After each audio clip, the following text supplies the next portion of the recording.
안녕하세요. 오늘도 우리 주님의 은혜가 함께 하시기를 바랍니다. 이 아침 사도신경으로 우리의 신앙을 고백하며 하나님께 예배드리겠습니다.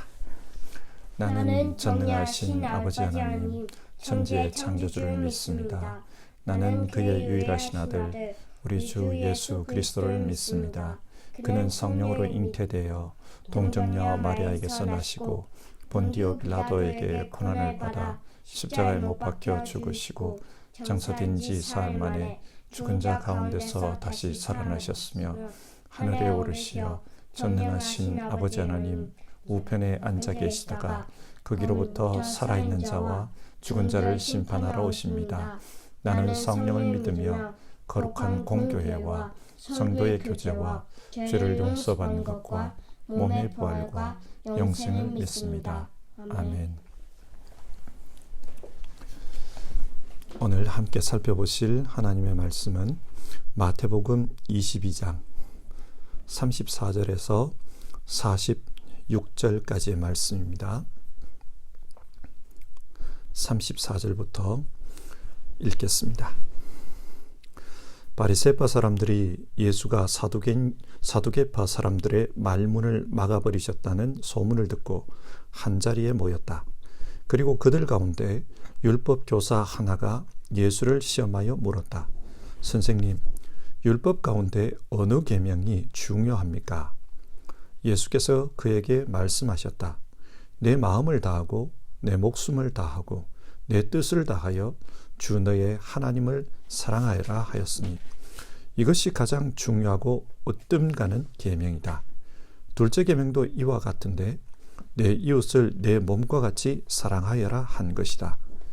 이 두 계명에 온 율법과 예언서의 본 뜻이 달려있다. 바리새파 사람들이 모였을 때에 예수께서 그들에게 물으셨다. 너희는 그리스도를 어떻게 생각하느냐? 그는 누구의 자손이냐? 그들이 예수께 대답하였다. 다윗의 자손입니다. 예수께서 다시 그들에게 말씀하셨다. 그러면 다윗이 성령의 감동을 받아 그를 주님이라고 부르면서 말하기를 주님께서 내 주께 말씀하셨다. 내가 내 원수를 내 발 아래에 굴복시킬 때까지 너는 내 오른쪽에 앉아 있으라 하였으니 이것이 어찌된 일이냐? 다윗이 그리스도를 주라고 불렀는데 어떻게 그리스도가 그의 자손이 되겠느냐? 그러자 아무도 예수께 한마디도 대답하지 못했으며 그날부터는 그에게 감히 묻는 사람도 없었다. 아멘. 마태복음 22장은 예수님과 유대교 지도자들 사이에 있었던 논쟁을 말씀하고 있습니다. 유대교 지도자들은 여러 민감한 문제를 가지고 예수님께 찾아왔습니다. 그리고 시험했습니다. 이 시험을 통해 예수님을 넘어뜨리는 것이 그들의 목표였습니다. 그러나 예수님은 이 시험을 통해 훗날 우리가 어떻게 신앙해야 하는지 참된 신앙에 대해 교훈해 주셨습니다. 그러면 오늘 성경 본문을 함께 보겠습니다. 먼저 오늘 본문의 첫 번째 내용입니다. 34절. 이번에는 바리새파 사람들이 찾아왔습니다. 그들은 예수님께서 사두개파 사람들의 말문을 막아버리셨다는 것을 듣고 왔습니다. 예수님께서 어떻게 사두개파 사람들의 말문을 막으셨는가? 사두개파 사람들은 부활이 없다고 생각하는 사람들이었습니다. 그래서 만약 부활이 있다면 성경적으로 문제가 되지 않느냐? 그것을 율법서에 나오는 형사수치제도의 근거에서 따지고 물었던 겁니다. 그때 예수님은 출애굽기 3장의 말씀을 가지고 반박하십니다. 하나님은 스스로를 아브라함의 하나님, 이삭의 하나님, 야곱의 하나님이라고 소개했는데 이것을 이스라엘의 언약 제도에 비추어 생각해 보면 아브라함과 이삭과 야곱이 살아있을 때의 가능한 이야기라는 것입니다. 그러므로 아브라함과 이삭과 야곱은 하나님 앞에서 살아있다, 그렇게 말씀하십니다. 사두개파 사람들은 예수님의 이 설명을 듣고 더 이상 반박할 수가 없었습니다. 그래서 조용히 돌아갔습니다. 이 이야기를 들은 바리새파 사람들이 찾아옵니다. 그리고 그들 중에 한 율법 교사가 예수님께 묻습니다. 선생님, 율법 가운데 어느 계명이 중요합니까?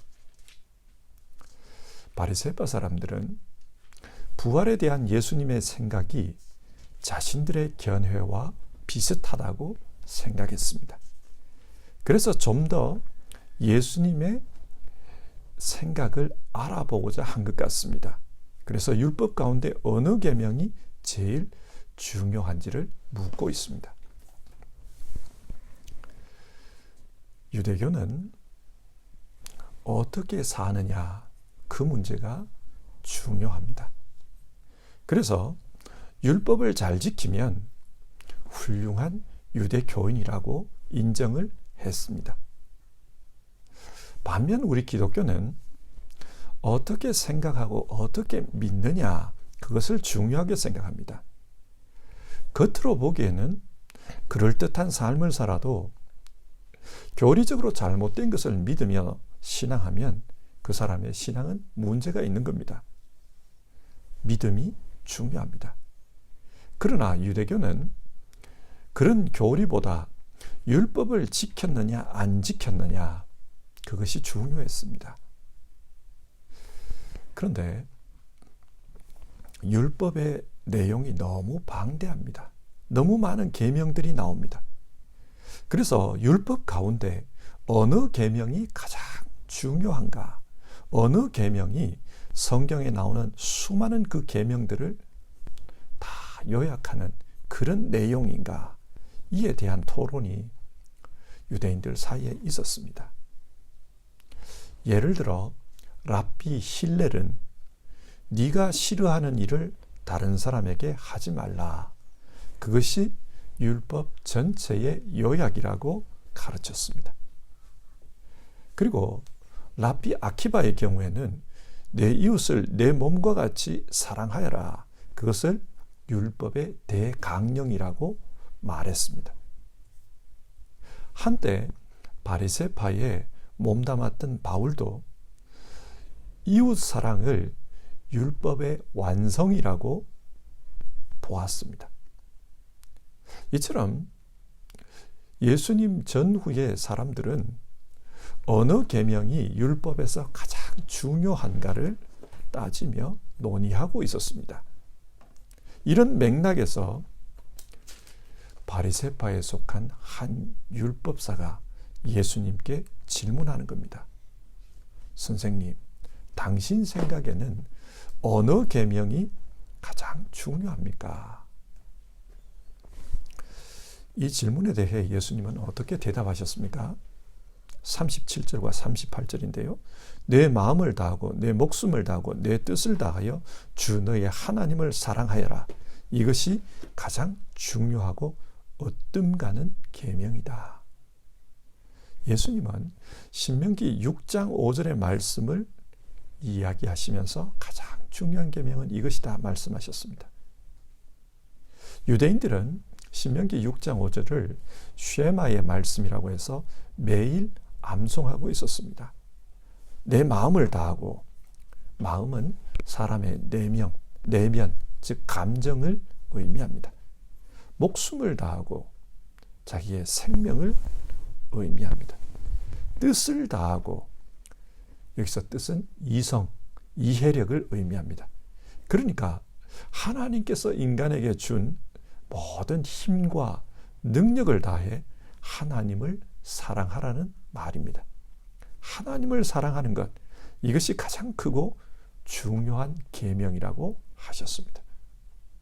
그리고 39절, 둘째 계명도 이와 같은데, 둘째 계명 역시 첫 번째 계명과 똑같이 크고 중요하다는 말씀입니다. 그것이 무엇입니까? 내 이웃을 내 몸과 같이 사랑하여라. 이것은 레위기 19장 18절의 말씀입니다. 예수님은 하나님 사랑, 이웃 사랑, 이것이 율법 계명의 가장 중요한 말씀이다. 그렇게 가르쳤습니다. 구약 성경에는 613개의 계명이 나옵니다. 하지 말라는 계명이 365개, 하라는 계명이 248개. 그런데 이 계명을 요약해보면 10계명이 됩니다. 그러니까 613개의 계명은 10계명을 상세하게 구체적으로 펼쳐놓은 것들입니다. 자, 10계명의 내용을 한번 보십시오. 첫 번째부터 네 번째까지의 계명, 그것은 하나님 사랑에 대한 계명들입니다. 그리고 다섯 번째부터 10번째까지의 계명, 그것은 이웃 사랑에 대한 말씀입니다. 그러니까 율법 계명은 하나님 사랑, 이웃 사랑, 이 내용을 핵심으로 합니다. 요약하면 그렇습니다. 하나님 사랑, 이웃 사랑. 예수님은 지금 이것을 가르친 겁니다. 마이어라는 성서학자는 예수님의 이 가르침을 하나님 사랑이 먼저 와야 한다. 그러나 이웃 사랑으로 성육신하지 않은 하나님 사랑은 참된 사랑이 아니다. 그렇게 해석했습니다. 하나님 사랑과 이웃 사랑은 구분이 되지만, 그러나 두 개가 분리된 것은 아니라는 말입니다. 하나님 사랑이 중요합니다. 그러나 하나님 사랑은 하나님의 형상인 이웃 사랑을 통해 구체적으로 실현이 되어야 합니다. 그럴 때 율법의 온전한 정신이 실현될 수 있다는 말씀입니다. 이어서 오늘 본문의 두 번째 내용을 보겠습니다. 이번에는 예수님께서 바리새파 사람들에게 묻습니다. 42절, 너희는 그리스도를 어떻게 생각하느냐? 그는 누구의 자손이냐? 메시아라는 말이 있습니다. 이 말은 히브리어이고 히브리어로 기름 부음을 받은 자라는 뜻입니다. 그리고 이 메시아를 헬라어로 번역하면 그리스도가 됩니다. 그러니까 메시아와 그리스도라는 말은 같은 말입니다. 당시 유대인들은 메시아가 다윗의 자손으로 오신다는 것을 잘 알고 있었습니다. 그래서 그리스도가 누구의 자손인가? 다윗의 자손입니다. 곧바로 대답했습니다. 그런데 여기서 이 메시아에 대한 이해의 차이가 있었음을 알게 됩니다. 유대인들은 메시아가 다윗의 후손으로 온다는 것이 다윗 왕국을 재현하는 그런 분으로 온다, 그렇게 이해했습니다. 그래서 메시아가 오시면 로마를 물리치고 정치 경제적으로 부강한 나라를 세워주실 것이다, 그런 기대를 가지고 있었습니다. 하지만 예수님은 유대인들의 이런 생각에 동의하지 않았습니다. 그래서 43절과 44절, 메시아가 다윗의 후손이라면 왜 다윗이 자기 후손을 주라고 불렀을까? 그것을 묻습니다. 예수님은 시편 110편 1절을 인용하시는데요. 그것이 44절입니다. 주께서 내 주께 말씀하셨다. 내가 내 원수를 내 발 아래에 굴복시킬 때까지 너는 내 오른쪽에 앉아 있어라. 여기서 처음 나오는 주는 하나님을 가리킵니다. 하나님께서 말씀하셨습니다. 내가 내 원수를 내 발 아래 굴복시킬 때까지 너는 내 오른쪽에 앉아 있으라. 여기서 두 번째 나오는 주, 그 주는 메시아를 가리킵니다. 그러니까 다윗은 메시아를 자신의 주라고 부르고 있는 겁니다. 만약 메시아가 단순한 의미에서 다윗의 후손이라면 어떻게 자기 후손에게 주님 그렇게 부를 수가 있느냐, 이건 좀 이상하지 않느냐, 그 말입니다. 그러면서 45절, 다윗이 그리스도를 주라고 불렀는데 어떻게 그리스도가 그의 자손이 되겠느냐, 그렇게 말씀합니다. 육신적인 차원에서 볼 때 메시아는 다윗의 후손으로 태어나는 것이 맞습니다. 그러나 하나님의 역사에서 볼 때 메시아는 다윗의 후손 그 이상입니다. 왜냐? 메시아는 눈에 보이지 않는 하나님께서 눈에 보이는 인간의 몸을 입고 이 땅에 오신 분이기 때문입니다. 요한복음 1장 14절이 무엇이라고 말합니까? 말씀이 육신이 되어 우리 가운데 거하시네. 말씀이신 하나님께서 인간의 몸을 입고 우리 가운데 찾아오셨다는 말씀입니다. 하나님께서 천지를 창조하실 때 말씀으로 창조하셨습니다. 빛이 있으라. 그 하나님의 말씀, 그 말씀이신 분이 육신이 되었습니다. 그러므로 메시아는 2000년 전에 태어나서 이 땅에 존재하게 된 분이 아니라 그 이전부터 하나님과 함께 계셨던 분입니다. 그렇기 때문에 다윗은 그 메시아를 주님이라고 부르는 것입니다. 사람들은 메시아가 어떤 분인지를 몰랐습니다. 비록 성경을 읽고 연구하는 율법학자라 할지라도 메시아가 어떤 분인지를 몰랐습니다. 그래서 예수님은 이 논쟁을 통해 그들의 무지를 일깨웁니다. 메시아가 누구냐? 그것을 가르쳐 주십니다. 메시아는 태초부터 계셨던 그 말씀이신 하나님이 육신을 입고 이 땅에 오신 분입니다. 그분은 하나님입니다. 사람들은 예수님의 이 가르침에 한마디도 대답할 수가 없었다고 합니다. 그리고 이 말씀의 권위 앞에 더 이상 질문도 하지 못했습니다. 자, 이상 이 말씀을 한번 정리해 봅시다. 사람들은 세상을 살아갈 때 어떤 원칙을 따라서 살아갑니다.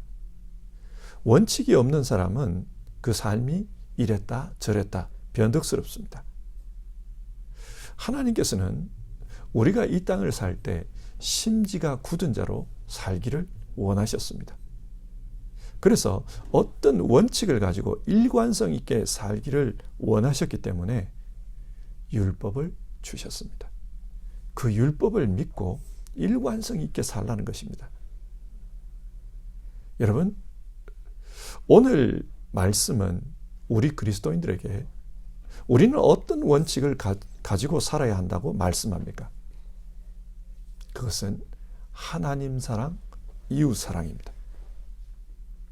그러면 그 하나님 사랑, 이웃 사랑이 구체적으로 어떤 것입니까?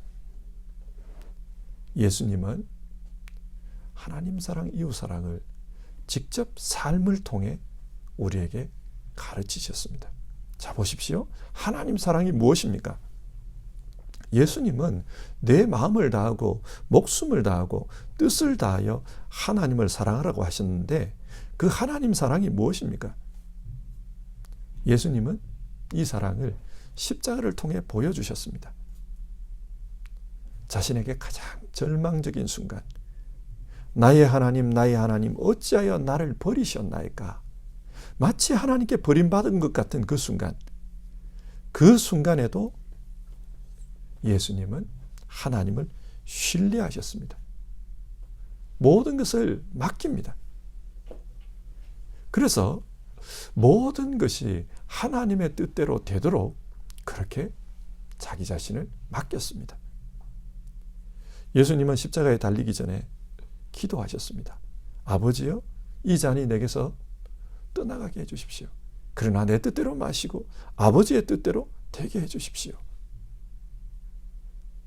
예수님은 실제로 그렇게 사셨습니다. 하나님의 뜻이 이루어지기 위해 자기 자신을 내어주셨습니다. 그리고 죽음의 순간, 숨이 넘어가는 순간, 모든 것이 끝나버리는 것 같은 그 순간, 아버지, 내 영혼을 아버지의 손에 맡깁니다. 예수님은 모든 것을 하나님께 맡겼습니다. 자신의 삶도 자신의 죽음도 하나님께 맡겼습니다. 하나님을 믿고 모든 것을 하나님께 맡기는 것, 이것이 하나님 사랑입니다. 하나님을 사랑한다는 것은 하나님을 신뢰하기에 그 하나님께 모든 것을 맡기는 것입니다. 천지주관자이신 하나님의 뜻이 이루어져야 하나님 나라가 이루어진다는 것을 주님은 아셨습니다. 그래서 자기 자신에게는 고통스럽고 불리해도 하나님의 뜻에 순종하는 것, 그것이 마음을 다하고 뜻을 다하고 목숨을 다해 하나님을 사랑하는 것이었습니다. 예수님은 우리에게 하나님 사랑이 무엇인지를 가르쳐 주셨습니다. 그러면 이웃 사랑은 어떻습니까?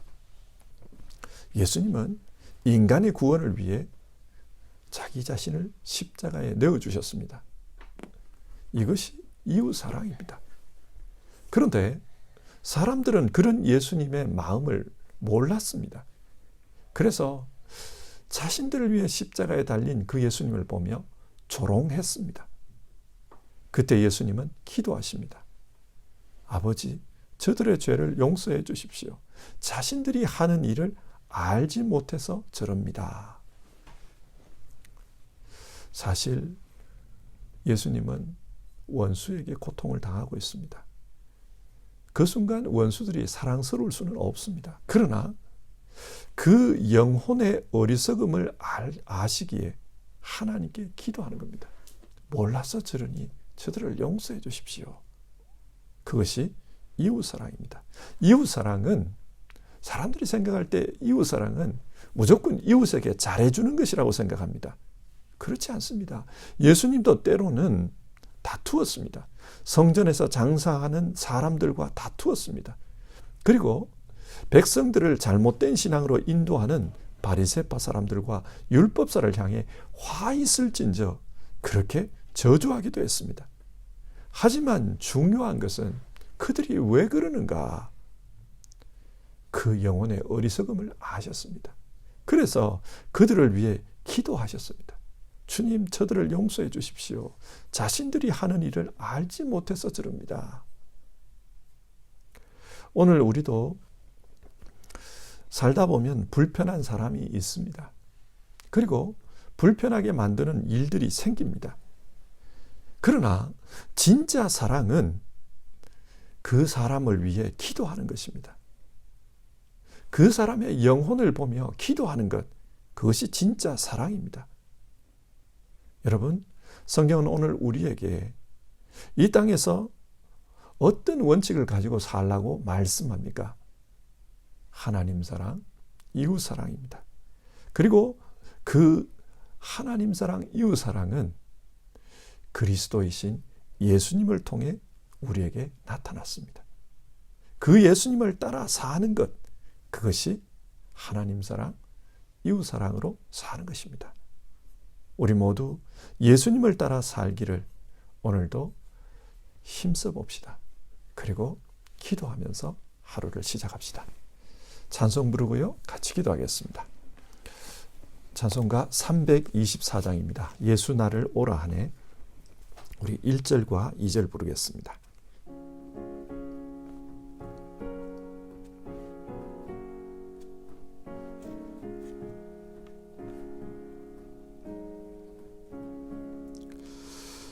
예수 나를 오라네. 예수 나를 오라네.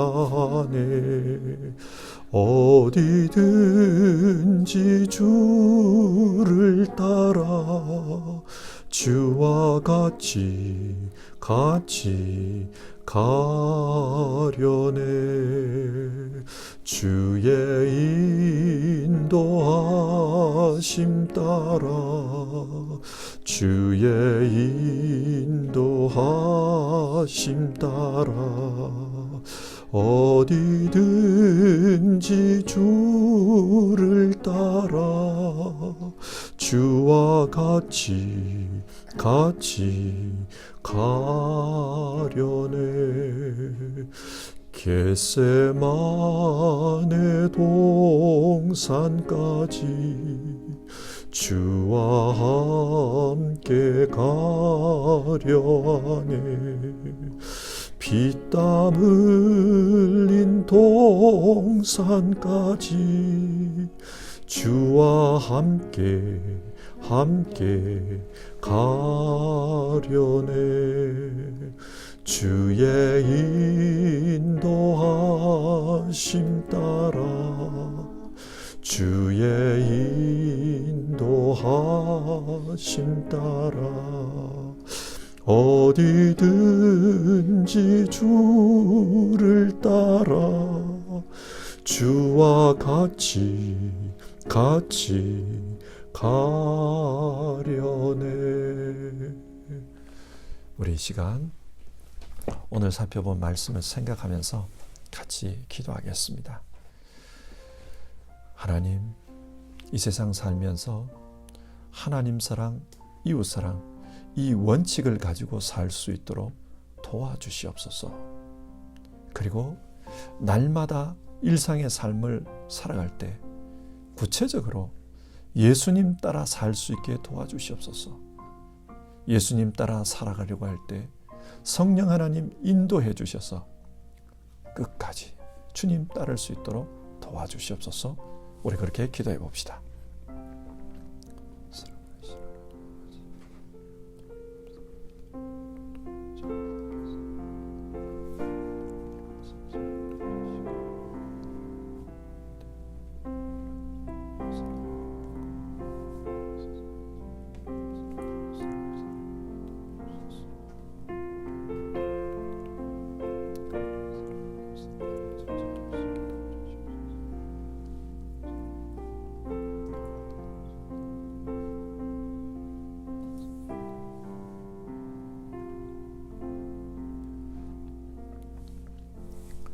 하나님, 오늘 주신 말씀을 통해서 우리가 어떤 삶의 원칙을 가지고 이 땅에서 살아야 하는가, 그것을 살펴보았습니다. 하나님께서 우리에게 말씀하신 삶의 원칙은 하나님 사랑, 이웃 사랑이었습니다. 우리가 이 땅을 살면서 많은 생각을 하고 또 많은 행동을 하면서 살아가는데 그 모든 생각과 행동들이 하나님 사랑, 이웃 사랑, 이 원칙으로 수렴될 수 있도록 도와주시옵소서. 무엇을 해도 하나님 사랑, 이웃 사랑, 그것을 실천하는 삶이 될 수 있도록 도와주시옵소서. 오늘 성경은 그 하나님 사랑, 이웃 사랑이 예수 그리스도를 통해 우리에게 나타났다는 것을 말하고 있습니다. 정말 예수님 따라가는 것, 예수님을 본받아 사는 것, 그것이 하나님 사랑하고 이웃 사랑하는 것임을 알고 우리 모두 그렇게 살 수 있도록 도와주시옵소서. 하나님, 우리를 도와주시옵소서. 그리고 우리 가운데 연약한 자들이 있습니다. 하나님, 그들을 기억하고 우리 기도하는 사람들 다 되게 하옵소서. 하나님, 우리 가운데 때로는 우리를 힘들게 하는 사람도 있을 수 있습니다. 그러나 그때에도 그 영혼을 불쌍히 여기며 기도하는 우리 모두 될 수 있도록 도와주시옵소서. 오늘 하루 하나님의 역사가 우리 가운데 함께하기를 바라고 또 특별히 어려움 겪는 이들, 그들 속에 하나님의 은총이 임하기를 소망합니다. 우리 주님 예수님의 이름으로 기도드립니다. 아멘. 주기도문으로 같이 기도하겠습니다. 하늘에 계신 우리 아버지, 아버지의 이름 거룩하게 하시며 아버지의 나라가 오게 하시며 아버지의 뜻이 하늘에서와 같이 땅에서도 이루어지게 하소서. 오늘 우리에게 일용할 양식을 주시고 우리가 우리에게 잘못한 사람을 용서하여 준 것 같이 우리 죄를 용서하여 주시고 우리를 시험에 빠지지 않게 하시고 악에서 구하소서. 나라와 권능과 영광이 영원히 아버지의 것입니다. 아멘.